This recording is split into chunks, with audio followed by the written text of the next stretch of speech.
New fallout tonight after Republican U.S. Senate candidate Eric Hovde refuses to concede. Unofficial results show Hovde losing to incumbent Democratic Senator Tammy Baldwin by less than 29,000 votes. That's less than 1%. 12 News political director Matt Smith is live in the newsroom tonight. Matt, top Republicans told you they were blindsided by Hovde's decision. And Kristen, tonight they're continuing to question his path forward and whether Hovde will request a recount. Fellow Republicans here in the state beginning to distance themselves from the GOP Senate candidate, concerned he's talking with some who helped former President Donald Trump attempt to overturn the results of the 2020 election. Tonight, pushback from John Eastman, one of the architects of former President Donald Trump's attempts to overturn the results of the 2020 election. Eastman facing criminal charges himself and losing his law license. Multiple state Republican sources telling 12 News Eastman was advising Republican U.S. Senate candidate Eric Hovde in his refusal to concede to Democratic Senator Tammy Baldwin.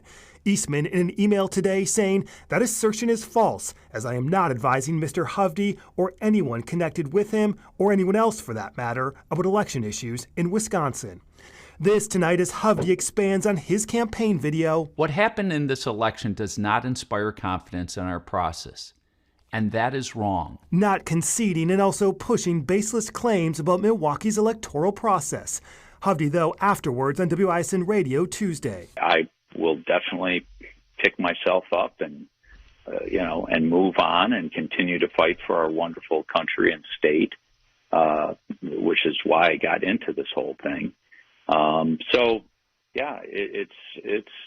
It's the most painful loss I've ever experienced. Yeah. Hovde in part pointing to and blaming Democrats, accusing the party of planting phony third-party candidates.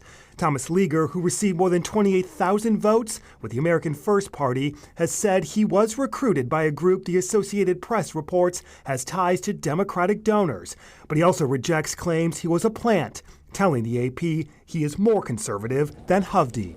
And Matt, as for these third-party candidates, they were lawfully on Wisconsin's presidential ballot. Yeah, they were. And the Hovde campaign could have challenged that ballot access before the filing deadline or prominently urged supporters to not vote for them like RFK Jr. did, for example, in the presidential race. We have requested an interview with Eric Hovde. We have not heard back from the campaign. Political director Matt Smith live in the newsroom tonight.